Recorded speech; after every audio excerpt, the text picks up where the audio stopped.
Welcome to GNCC's Town Hall, focused on Niagara's 2022 Canada Summer Games. My name is Mishka Balsam, and I will be your moderator for the next hour. Today marks 316 days and 14 hours until the Games begin.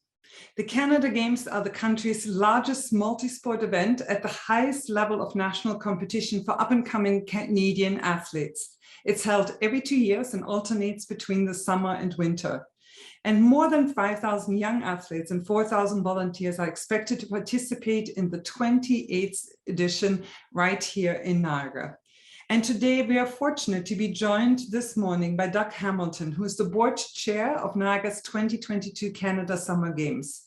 I think Doug has become a household name in Niagara, but he is, for those of you who might not know, he was an Olympic medalist in 1984 and a world champion in 1985 in the rowing competition. And during his career as an environmental lawyer at one of Canada's premier law firms, Doug continued to contribute as a volunteer in several Canadian amateur sport organizations, including serving as VP High Performance of Rowing Canada, board member of the Canadian Olympic Association, VP of Sports and Venues of the Toronto 2008 Olympic Bid Group, chair of the Canadian Sports Centre Ontario, and board member of TO 2015. Doug was also the chair of Niagara's Bid Group. Doug, we're truly thrilled to have you and some of your colleagues with us this morning. And on that note, we're also being joined by Carol Phillips, who's the Volunteer Services Chair of the Niagara 2022 Games. And many of the questions that have come forward from our audience are related to and questions around and how to get further engaged in the Games.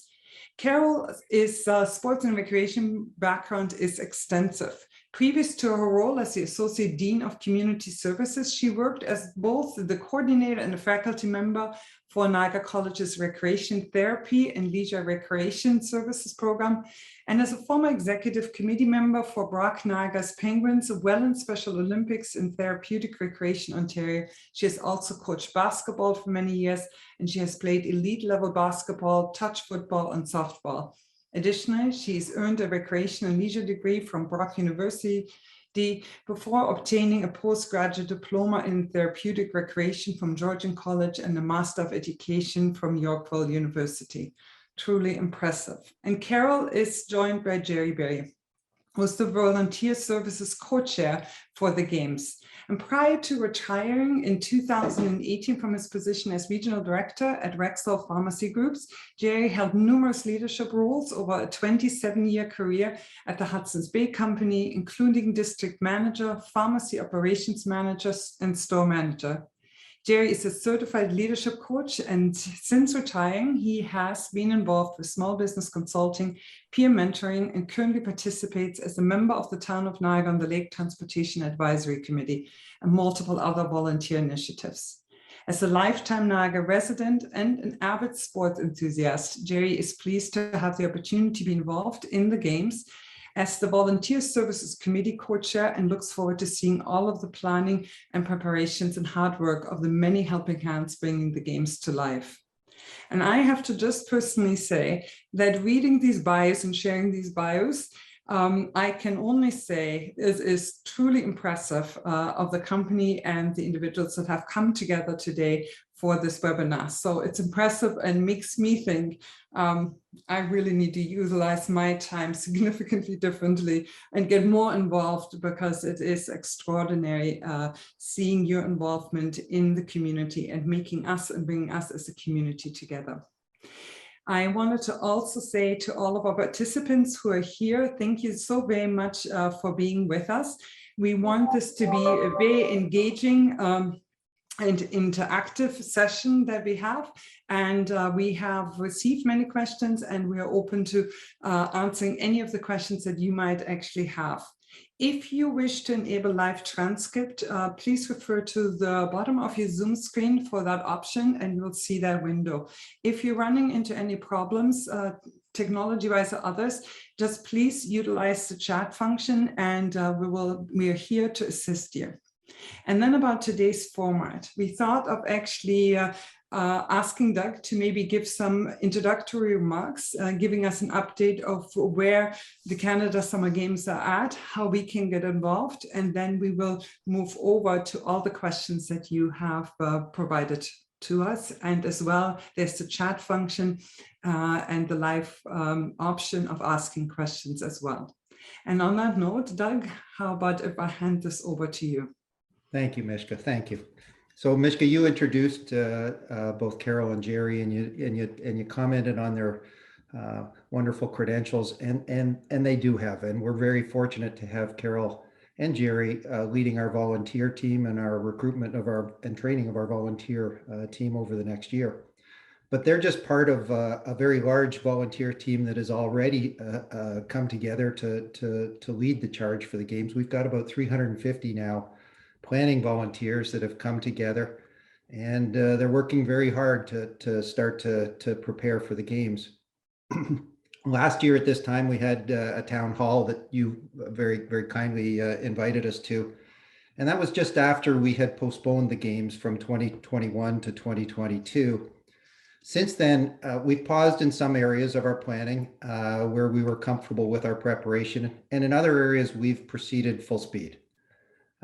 In particular, our infrastructure developments have proceeded full speed, and we've been very fortunate that they could proceed full speed through the pandemic. The largest of that is Canada Games Park, up beside near Brock University on Brock University's campus next to Merrittville Highway. We've also got another important project, several others, but the next biggest is at the Henley Island, Henley Rowing Center. And they've both been proceeding while this pandemic has been occurring. And so they're both going to be ready well before the games. The one that I wanted to just briefly comment about was the Walker Sports and Ability Center at Canada Games Park. And if you've driven by Brock University lately, you will have seen this tremendous building that's being constructed. It's got 2 ice boxes in it. We call them ice boxes because it'll be used for really 2 arenas. Both of them will be used for hockey, but they're also going to be used for box lacrosse, which is a new addition to the Canada Games, hasn't been in the Canada Games for a long time, and we're really excited about that. But in the Walker Sports and Ability Center, we've got a center for sports performance, we've got a center for health and well-being, we've got a large field house, 4 gyms, indoor running, an outdoor athletics facility, outdoor beach volleyball facility, and it's going to be a tremendous asset for the games, but really an important community legacy for after the games, and we're very excited about that. I mentioned that it's been proceeding full speed. It's now scheduled to be ready for community use in January, and so it'll be ready well before the games next August, and so it'll be tried and tested before the games. It's got a number of innovative features. Some people have been asking us about for example, the green roof that's on the roof, and there's a number of exciting features with that people will be excited to experience over the next few years. The other thing that's important to recognize about a Canada Games is that when they were started as part of Canada's centennial celebration in 1967, there was a split focus. There was a focus on youth sport. There was also a focus on cultural celebrations as part of Canada's centennial. And so when you host a Canada Games, you have that focus on both the sporting competition as well as the cultural celebration. And the cultural celebration obviously always features the unique celebrations and cultural heritage of the city or community that's hosting the games. And so we've got a number of plans that we've been working very hard on that will include a number of cultural celebrations and festivals that will happen during the 2 weeks of the games. One of those is the opening ceremonies, which will happen at the Meridian Center in St. Catharines. We're very excited about the closing ceremonies, which are going to be outdoors at Queen Victoria Park in Niagara Falls. But another feature that we're really excited about is what we call 13 for 13. So this is the first Canada Games that has been hosted by a region, a collection of municipalities. And as you know, there's 13 municipalities in Niagara, 12 local municipalities, as well as the Niagara Regional Municipality. There's also 13 provinces and territories in Canada that come to the Canada Games. And so we saw that as an opportunity to pair each of our municipalities with a province and territory, and to, over the 2 weeks of the games on each separate day, form a unique partnership and host a cultural celebration in each of the municipalities with a partnership with one of the provinces and territories. And so we're planning that now, and it's coming together very well. The other thing that's happened for the games is that now that we have Canada Games Park ready to go for the games, we're creating a cultural festival site at that location. So in addition to the 5 sports that will be happening at Canada Games Park, we'll have cultural programming, pin trading, culinary treats, all sorts of things happening at Canada Games Park during the full 2 weeks of the games. And we're very excited about those preparations, and they're coming along very well. So during obviously over the last year, we've gone dormant in terms of our community outreach, and in particular the programs that we've been able to conduct in the community. But those programs are now starting to gear up. You mentioned that we're a little over 300 days now from the games. We're starting to gear up programs such as our engagement programs for students, as we're able to do so safely. We're planning a 200-day out event, which we're hoping that we'll be able to do in January.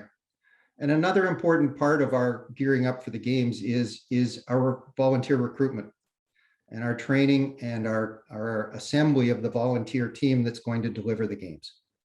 And as I mentioned, we're extremely fortunate to have Jerry and Carol leading that program and our volunteer team. So thank you, Mishka. Thank you very much, Doug. And thank you very much for the overview that you've given us. And especially, I think one of the things that has gotten so many people in Niagara excited about is that each and every one of the municipalities that we live or work in, or that we feel close and passionate about, is involved in the games. And I think it makes a key difference that is there. And so it's really, really good to see. Doug, one of the questions that has come forward and where people are asking, and there's a couple of them that have submitted that, and I thought maybe I'll start out with this specific question before moving into some of the volunteer-related questions, which I think we can pass on and move around the panel today. But the question that has come forward is by Craig, and they're asking, how has COVID affected your ability to plan for the games? And if you could go back and do things differently, and how you've planned the games, what would you have done differently? And I think it's a good question. I know we're still 300 and some days out from the games, but I think all of us, all organizations, all businesses, all communities and individuals have been impacted by this unusual situation we're finding ourselves in. But can you give us a little bit of a sense on how it has impacted your ability to plan for the games? Yeah, so a year ago, July, in the first couple months of the pandemic, first few months of the pandemic, we were quite proactive and made the decision with the Canada Games Council to postpone the games at that time to 2022. That was a decision that was made, I think, early. It was a decision that, in hindsight, was the right decision, obviously, but it also allowed us to conserve some of our spending. As I mentioned, we went dormant for basically most of a year in many areas. In many areas, we just put pause on because we thought we were well prepared for the games, and by postponing the games for a year, we didn't need to do a lot of work. In other areas, though, we continued full speed because we thought there were things that needed to happen quickly and needed to continue to improve the games. And so we paused some areas, we continued in some areas, and the extra year, well, it's been unfortunate that we had to do it for all of the obvious reasons for the community, has proven to be a benefit to us by virtue of now having had a number of things like our infrastructure projects get completed well before the games. There were some additional costs to that, and we're very fortunate that both the province and the federal government have stepped up to assist us in covering those additional costs for the year delay. Yeah, thank you very much. And it's good sometimes that even in very difficult times, there's a light and something positive that has come out of it for the games and likely for the athletes and the community as a whole too. And on this note, let me get into a lot of the questions that have come forward. And would like to bring in Carol and Jerry just to look at questions related to volunteer positions that are there. And one of the first questions that have come forward is what types of volunteer roles are available with the games and how do individuals apply to become a volunteer? And I was wondering if either Carol or Jerry would like to maybe take this question as the first one to look at what roles are there, volunteer roles are available, how can people get involved? Because I think a lot of people in Niagara are eager to support the games.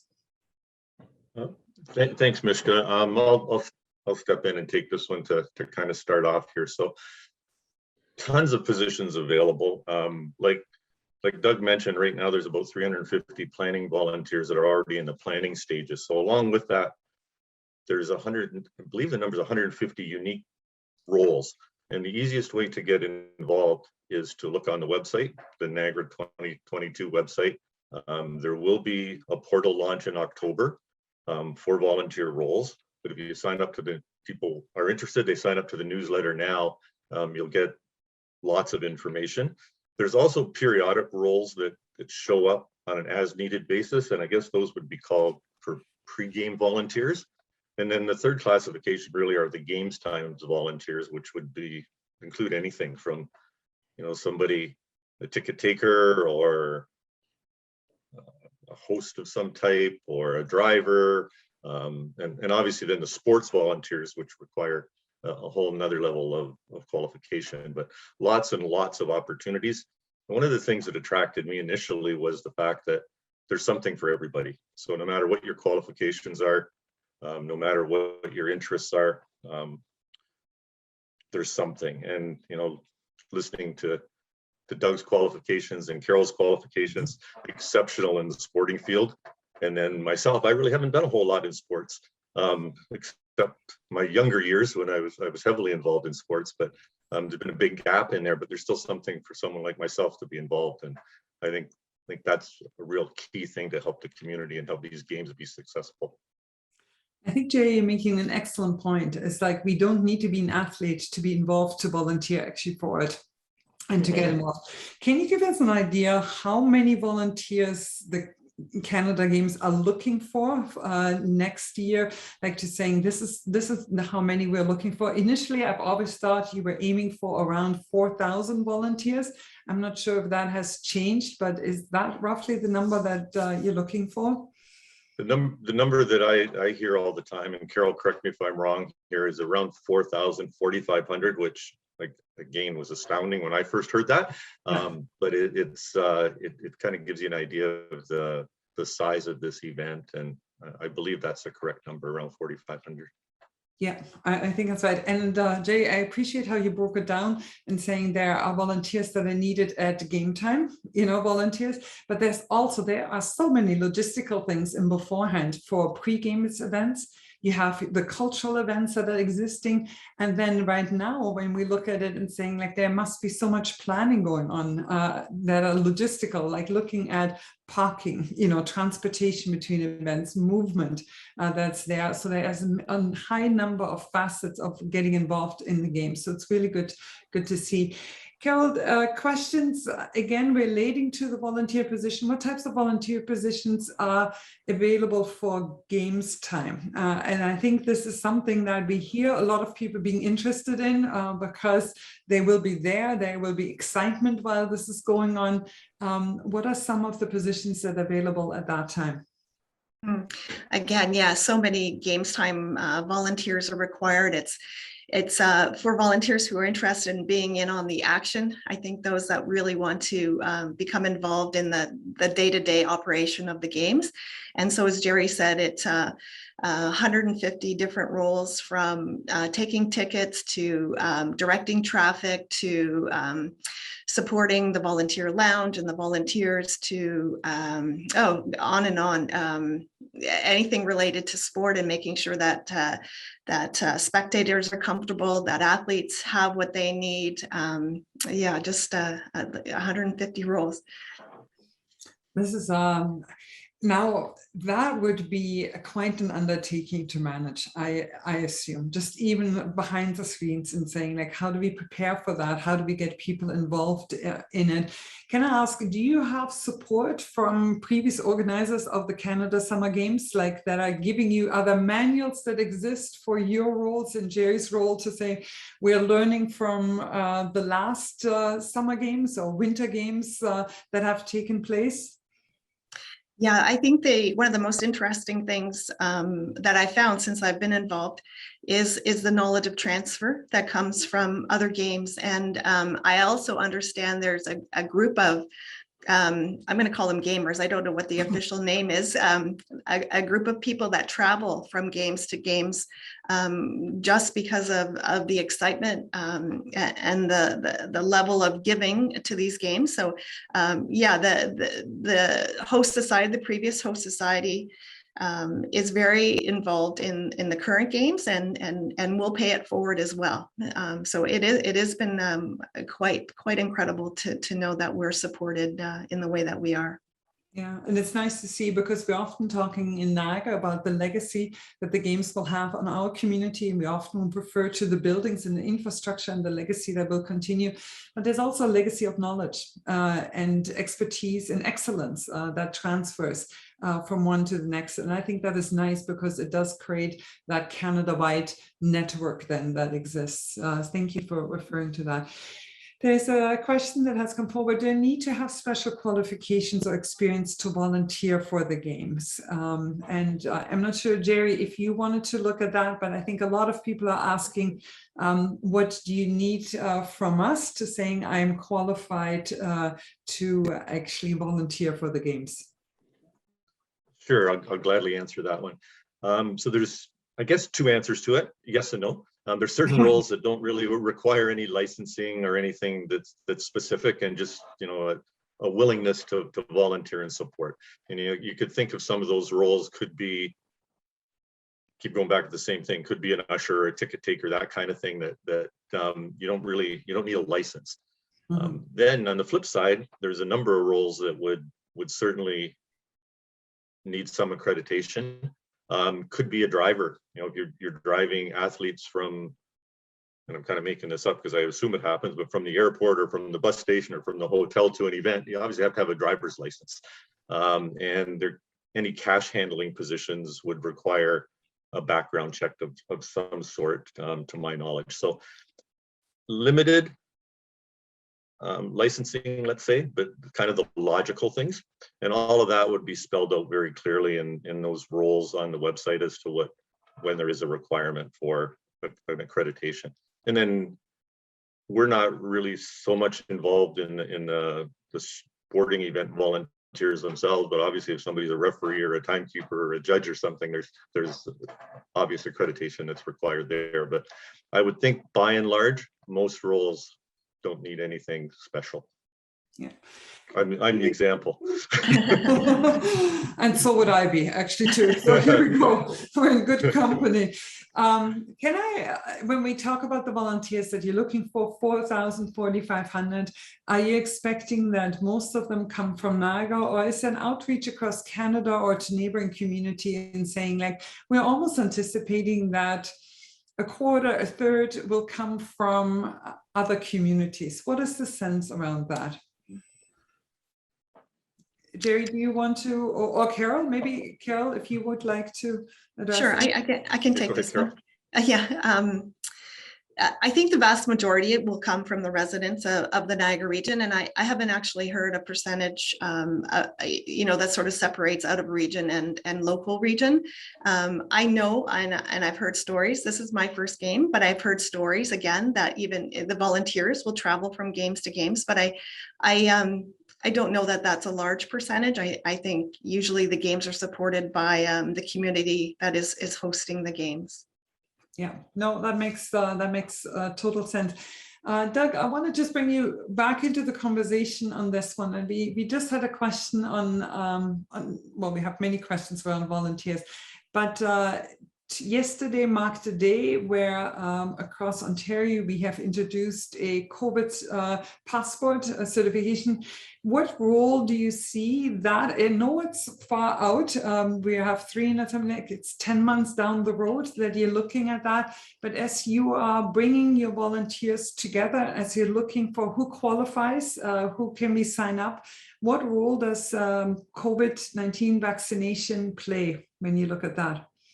So on everything we're doing, Mishka, we're obviously we're a supplier of the Canada Games Council, and they establish some requirements for us, as do our stakeholders, the province, the federal government, and Niagara region. So we've got a number of stakeholders that are providing us guidance on how to conduct ourselves in terms of COVID protection. And we've now instituted a policy where all of our employees and volunteers have to be double vaccinated. And so we're following all the health guidance, and we'll continue to do so as we get ready for the games. But at the current time, we're following the policy of being double vaccinated. Yeah, that makes total sense. And I also appreciate that some of the decisions you can make as a board can make, and then some of them are guided by the actual organization of the Canada Games, which makes complete sense. There are a couple of questions that have come in, and let me address one of them. Is there flexibility built into your volunteer strategy? And what they're specifically asking in that person's situation, they're looking at, but might be uncertain about current position, not knowing if something that suits me better will be posted later. So the idea is, I might see some now, but I might want to switch coming closer to the games. And Carol, you're nodding your head. This is a question that comes forward quite regularly. So maybe I'll pass it on to you and saying, like, how committed do I have to be to saying, like, I'm in charge of transportation, parking, or food, versus something that might actually interest me more and likely might also be taking place in a different municipality too. Mm-hmm. Yeah, it's a difficult decision, to determine in which way you want to be involved. I think we're looking at, for example, a planning volunteer. We're looking for a commitment. So if you're not 100% certain that you want to commit at this point through to the end of the games, I'm thinking that a volunteer planning volunteer position is not likely right for this person who is asking that job. And if they're looking for a games time position, the application to become a volunteer will sort of weed out what your options will be based on your answers about your skills or your schedule or your choices. And so if you're thinking about games time, then give some thought to how you answer some of those questions. But if you're not interested in a full-on commitment from now until games time, I would stay away from the planning positions. No, that makes sense actually. And I think this would be helpful to you as well. It's helpful to the individuals, but I think it's helpful to you as an organization too, to have the right people in place and the ones that you can rely on and then move forward from there. The other question that has come forward is, what is the volunteer recruitment timeline that are now? And I think it was Jerry who talked about planning volunteers for pre-game events, and games time volunteers.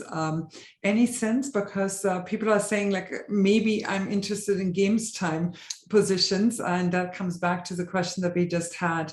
But what are the timelines that volunteers are looking at, so that not everyone is signing up now? Mm-hmm.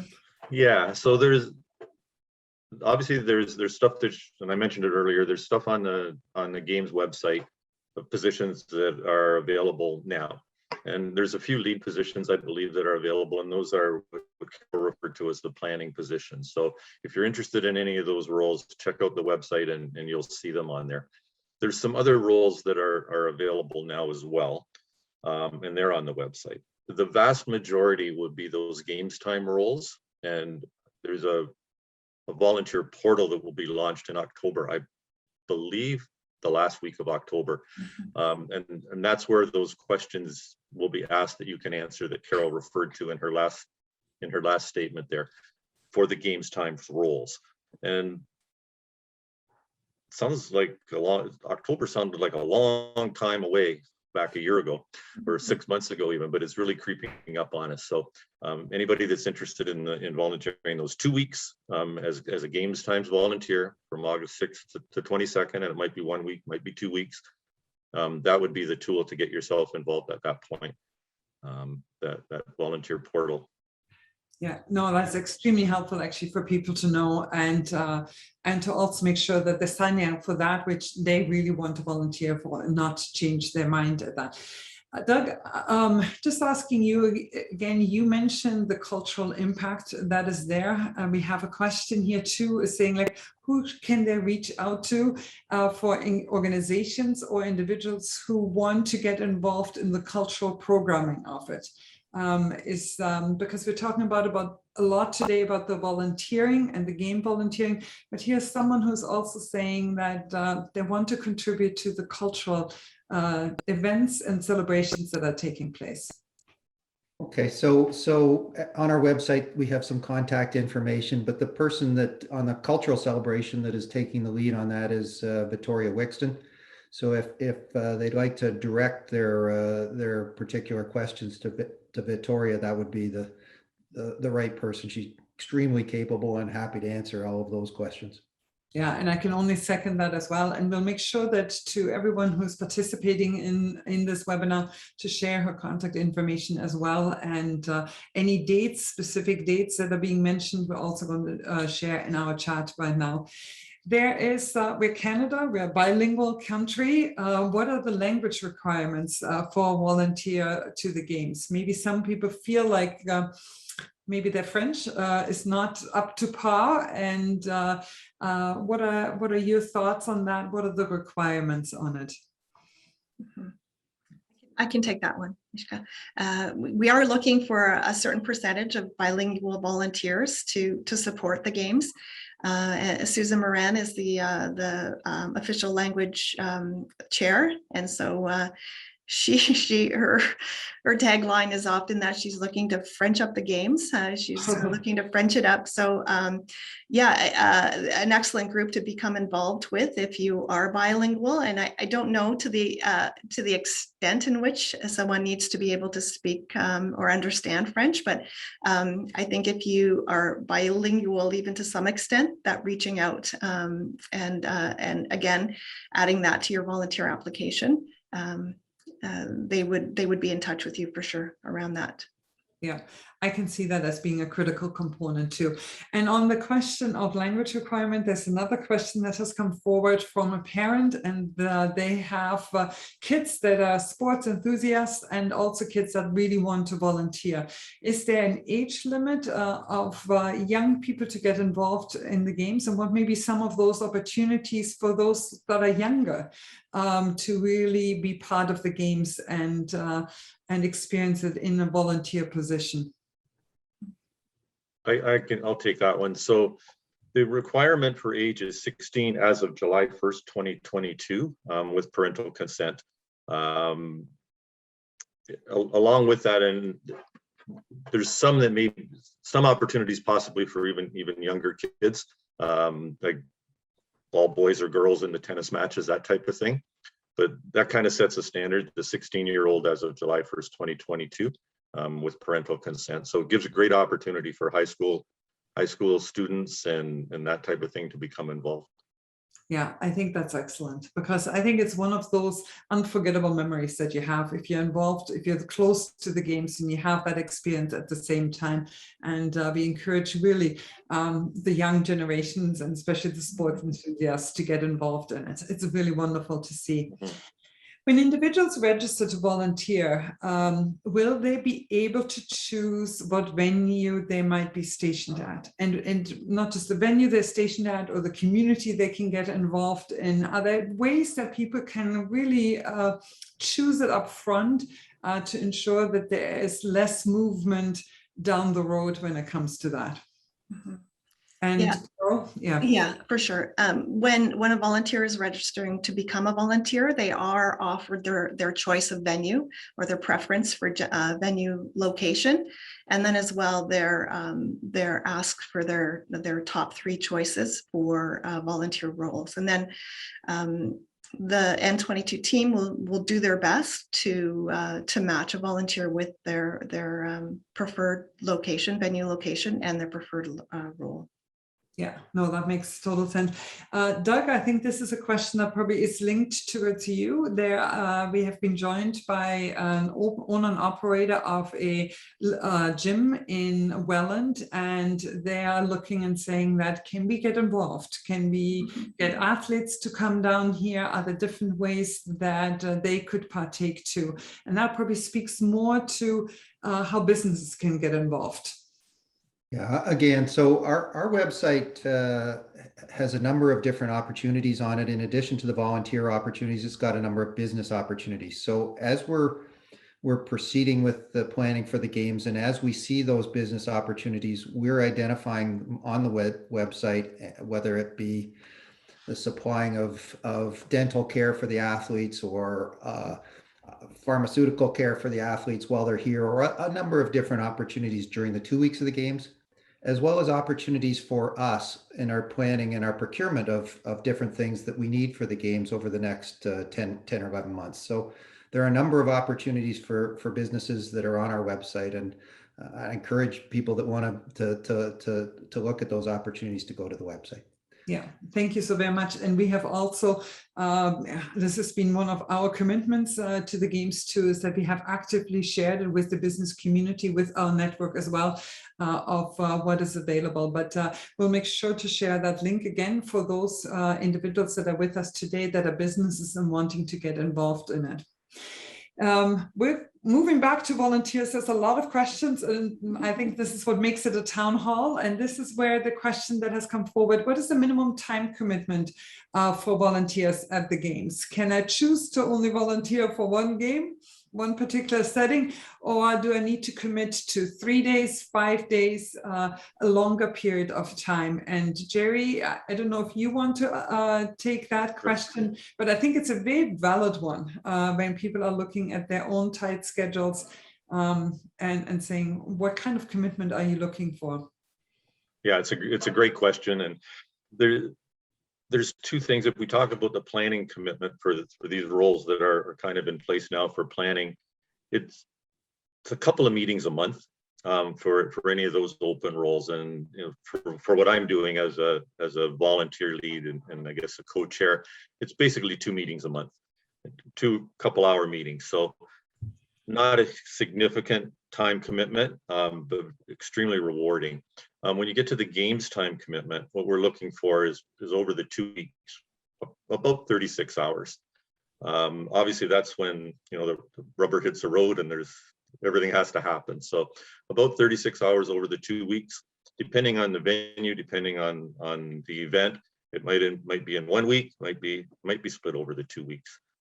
The information that I've had is in the scheduling side of things. Try and keep the shifts fairly short, so that you're not there for 16 hours a day or something. They'd be cognizant of people's time. 4 to 8 hour kind of shifts to maximize your benefit to the games and also your enjoyment and your personal life. So that kind of gives an idea of the time commitment. And that'd have to fit into people's lifestyle and ability to be involved. But I think the excitement is kind of trumps it all, right? So it should be quite exciting. I would almost imagine that if the shifts are 4 to 8 hours long, that a lot of people will linger. Like I would think so. Momentum, like you're caught up in it. You are with your friends or new friends. You're with others. You're helping out. 4 hours or 8 hours seems almost like a short shift to me. Like in light of the game. I agree. So, yeah, I think it's really nice to see. Doug, this is a question now, and it might be more geared towards you. How many people are you anticipating to come to Niagara from out of town, from across Canada, if it's looking at athletes, if it's looking at parents or friends that are supporting them, trainers that are supporting the athletes? How many people are you anticipating to come to Niagara, and do we have all the accommodation for them? So that's a very good question. So this is the middle 2 weeks of August, which Mishka, you'll be aware that August is a busy month for Niagara anyways. And so of our 13 or 14 million people that come to Niagara each summer, many of them come during the month of August, and many of those come during those middle 2 weeks, which are usually a great time of the year. So it will be a busy time. There will be a number of people that will be coming just for the games, and there'll be a number of people that come here and then also enjoy the games and stay longer because of the games. Mm-hmm. So be a number of visitors coming. We're not sure of the exact numbers. It'll obviously, we're starting our invitation to friends and family for games participants soon. So we're not sure of the exact number, but it'll be a busy time of year already in Niagara. Yeah. Do you have the commitment from the accommodation facilities to keep like rooms open for them, to kind of take less bookings now in light of the influx of people that we are anticipating for the games? So you had mentioned about the possibility of some questions about ticketing and other things. So we will be starting we've got an app that we've created for friends and family that are coming to the games, that will be able to start registering for and booking accommodations early. We'll start that this fall. And so there's a number of different services that we're going to provide for people that are coming from out of town, that will have access to the hotels and other attractions in Niagara. We have booked some of the hotels already for VIPs and other activities. So yeah, we've got a lot of work in place already for people that are coming just to enjoy the games. That's so wonderful. I think it really, when we have this conversation, you can really see the spillover effect of the games, of people spending time here, visiting other places, lingering, and taking advantage of all that Niagara has to offer.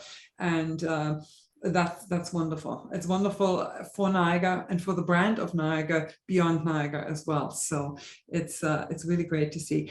We're moving back to volunteers. We're inundated with volunteer questions, so I'm moving back to them. Carol, maybe if you can help us out with this one, where will the volunteer center be located? We have 12 municipalities across here. Will there be volunteer centers in each one of the municipalities? Will there be a key hub that is there where volunteers can gather? Mm-hmm. Yes, Mishka, we on Thursday of last week, we opened up the Meridian Volunteer Center, which is located at the Penn Center. And sure, most residents in the Niagara region know where the Penn Center is, have shopped at the Penn Center before. Where the doors to the Volunteer Center are located at the entrance where Winners and Dollarama is located. So yes, that'll be the hub. That'll be the hub for volunteers. The doors are open now. Volunteers residents who are interested can come there now to get information. It will then it'll become the uniform distribution and accreditation center as well towards games time. But for now, it's doors are open and the welcome mat is out for anyone looking for information at the Penn Center. That's great. That's excellent to know. Here's a question for one of our today's attendees. It's Ryan. Brock University would love to assist in getting their co-op students placed in short-term roles for the games. Who might be the best contact person to get in touch with, and when might they expect the games to begin posting part-time positions? And this is coming directly from Brock University. And I think it would likely mirror also the interest from Niagara College at the same time, and likely even some of the high schools that are there, but especially for co-op student positions. Mm-hmm. I can take this one. There are partnerships formed with Brock University and Niagara College and a number of other education organizations in the Niagara region. I think the best person, the best contact, the best way to get in touch to talk about co-op, because there are two key players at both those, at both Brock University and Niagara, is really just to reach out by email to the volunteer at 2022niagaragames.ca to have that question answered. Okay, that sounds great. And we'll redirect them too. And just a note for all participants and attendees of the webinar, we are mentioning a number of website contact information and others, and we are recording this Zoom webinar. It will be emailed to you, but we will also provide you with the contact lists and the references to websites and others at the same time too, so that you have all the tools and information and resources that you have been looking for. And here comes and this is a way to get volunteers actually involved in it. I think it's a really fun question. Will volunteers receive a uniform? Will they somehow be identified as being in that way? And the second aspect of that one is probably also saying, will they receive some specific training in preparation for it too? And I think, Jerry, would you like to look at that when it comes to wearing a uniform? Sure, that's a great question. It's an exciting one because certainly, yeah, there'll be uniforms for all volunteers. Carol mentioned there'd be a uniform and accreditation pickup at the Penn Center. I saw the uniforms, I don't know, the actual uniforms or mock-ups of the uniforms yesterday when I was at the volunteer center. They look fantastic. They're high quality. So people will get a hat and a shirt and a jacket, I believe. So they're very good quality, and they would need to be worn when you're performing your duty as a volunteer. And there was a second part to that question that slipped my mind. You know what, and it related to the training. How do you training, volunteers? Because this is always critical, I think, because the volunteers will interact with a high number of other people. There's expectations when it comes to that. There's health and safety concerns that need to be taken into consideration. What can a volunteer anticipate when it comes to the training? How many hours are involved in it? And I'm sure that it slightly shifts with each position that is there, but can you give us a little bit of an overview on it? It should definitely be an overview because it would be very, very specific to the role and the venue, but there would be two types of training: the training about the venue and training about the role.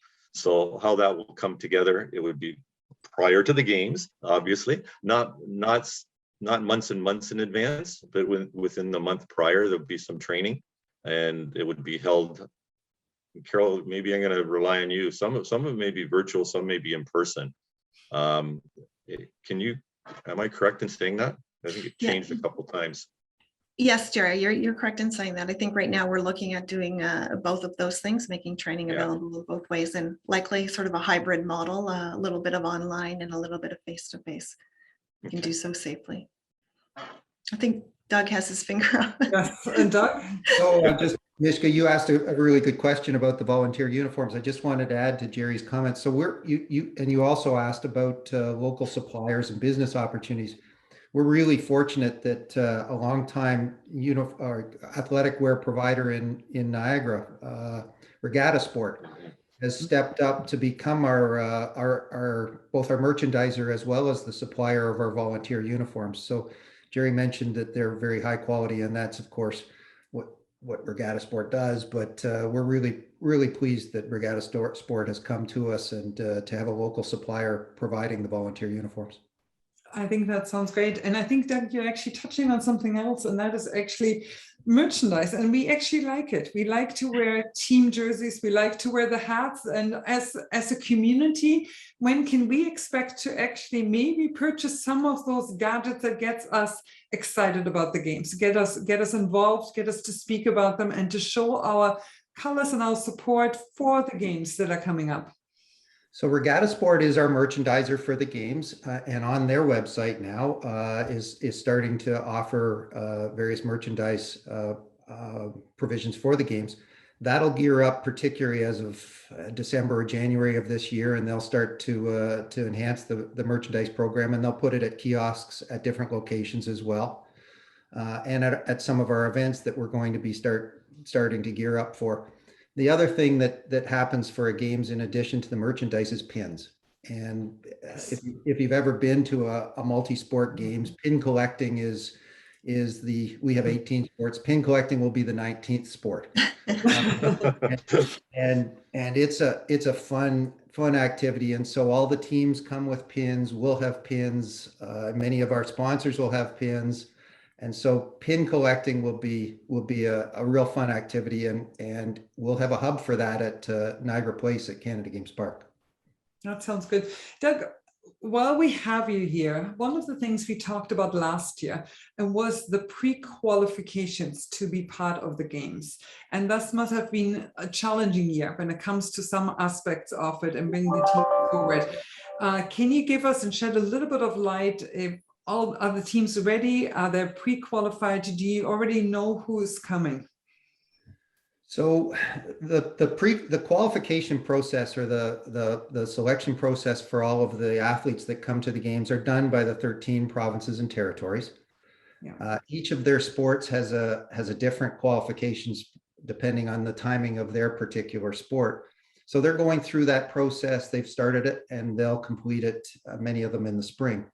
So we're still working with them to identify the number of athletes coming and who's providing a team and whether they're doing that. We won't know our final numbers for athletes until the spring, and then we'll be able to finalize the competition schedule and other things as of May. Yeah. Can I assume that COVID had an impact on all of that? Significant? It did. So a lot of the athletic competitions and athletes that would have been able to come to a 2021 games, what most of the sports have done, and it's the sports that set the qualification requirements with their provinces and territories, what a number of sports did is elevate the age limit by a year, so that the participants that would have been able to participate in 2021 are still able to participate in 2022. So we're very, very pleased to see that. I am so happy too, because it's such a narrow window, and it's the only once in a lifetime opportunity that is there. I am shifting back to volunteer questions. It's what's coming in, and I'm going for it. Can high school aged volunteers receive volunteer hours as part of their requirement to graduate? We know that school boards have set this up, that kids between ones in high school have to provide a certain number of volunteer hours. Do the games qualify for it? And I think if you say yes, I imagine the floodgates are opening up. Yes, definitely. The high school students will be supported. There'll be a process for supporting those high school students in volunteering with the games. More than that detail, I can't share. I'm not sure what that process will look like, but certainly, yeah, we look forward to supporting students as they volunteer. Yeah.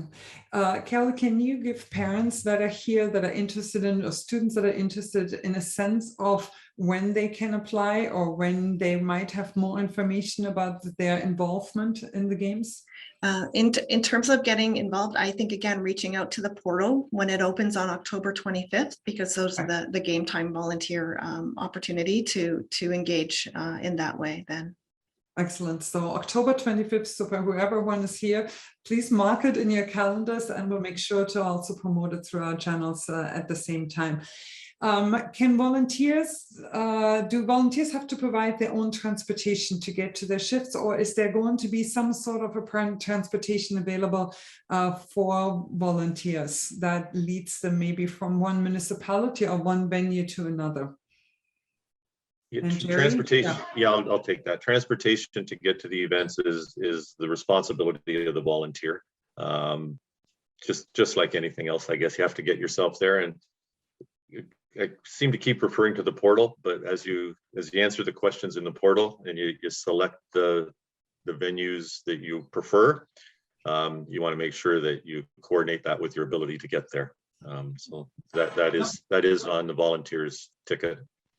Yeah, no, it makes full sense. And Doug, just bringing you back into the conversation, transportation in Niagara has always been a very hot topic for many, many years, too many years, some people think. So when it comes to athletes and people who need to show up to the events, need to get from their accommodation or where they're training to a particular venue, is there transportation that is being made available for the athletes?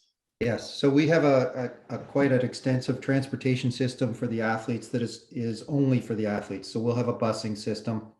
that gets athletes to and from all of the venues from the village, which is at Brock University. And that's quite an extensive program. But in addition to that, we will have a fleet of vehicles that are transporting different people around, officials and other people from the hotels and from the officials village, which is at Niagara College, to the venues. So there's quite an active transportation system for officials and other certain classes of participants, as well as for the athletes. Yeah, that's good. That's really good to hear too, because that sometimes can be a hurdle, and I think it will assist it. I'm conscious that we're getting close to the hour. It always goes by quickly, quicker than I anticipate. And I thought I'll maybe ask Carol and Jerry, are there any volunteer? Actually, there's one question that's coming in, and Doug, I'm going to ask you this: are the games being broadcast anywhere? Yeah, so we're going to be we're very fortunate again. Niagara College, which has a tremendous broadcast department, and Peter Vandenberger, that's the head of that department, is helping us prepare our digital production plan for the games. There will be partnerships with other commercial providers like CBC, and so we're going to have quite an extensive digital production program for the games of all of the different sports. So it's quite, again, a very extensive program, and we're really, again, very fortunate to have a local provider that's right at the middle of that and organizing that for us. Yeah, I think you're very fortunate. I have seen and witnessed some of the Niagara College productions that they have in the broadcasting team. Extraordinary. It's extraordinary. Makes you proud of the college and the accomplishments that they have. On that note, I'm coming now back to you, Carol and Jay, as we have only a couple of minutes left. Anything when it comes to volunteering that you still want to share that we might have not gotten to? Jerry, anything that's missing? I guess the thing I would want to share, sounds like a bit of an advertisement here, but if you're on the edge and you're considering volunteering, feel free to reach out and look at that portal, look at the website, and see what's available. From a business perspective, in my, I'll call it my corporate career, I was very fortunate almost every year to be involved in some kind of volunteer effort through the organization, and those are some of the most rewarding days. So if someone has and obviously a lot of people watching this have businesses, a great way to get your teams together. If they may all want to work at one event, one sport, whatever that may be, it's just something to consider. And I remember those days very fondly from my corporate days, and they're always a lot of fun. Seemed to be a whole lot better than working that day, and they certainly paid off in terms of memories. So I just get that out there for everybody to kind of think about a little bit, and I'd welcome any questions that anybody has at any time to help out. So. Jerry, you're making an excellent point. It is actually how organizations or teams or departments can get involved in saying, how can we get our whole team out to volunteer and make that as being part of the experience? Thank you so very much for bringing it up. It's an excellent point. And Carol, anything you might have missed when it comes to volunteering? No, I think you did an excellent job with the questions, Mishka. Just, since my involvement in the games has been tremendously rewarding, I've met a number of very community-minded people, and I think if you're looking for a place and a space to celebrate community and sport and young people, I think the Canada Games is it. Yeah, I fully agree with you. And Doug, any closing comments for you? Especially your slogan is once and for all, and I think it's a great slogan that you have. Any closing comments from you? No, that once and for all says it all. This is a once in our lifetime opportunity to host the Canada Games in Niagara. We're really excited about the opportunity. We're working really hard with our whole team to seize that opportunity, and we're really looking forward to all of Niagara participating and really enjoying and taking in these games. Yeah, I have to say that actually for the last hour, I've actually been humbled by actually the amount of volunteers that are already existing behind the games, the passion that you have for the games. And as you said, Doug, and the difference that it will make to us as a community and moving forward. So Thank you from all of us for all that you're doing. And on that note, I thank you to all the participants for bringing forward these great questions. The webinar is available on our website, will be shared with all people who have signed up to attend it. And on that note, we have a video to close up the webinar. So thank you very much.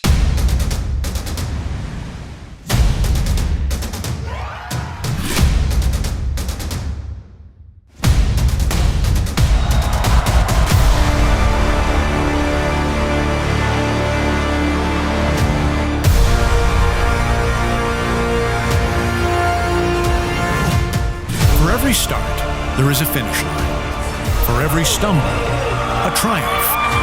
A groundbreaking for record-breaking. Lifting these to lift these. To celebrate and inspire. With the strength of a community or the support from a familiar face. We are ready for adversity. For the hype. For the chants and cheers. For the sweat. For the tears.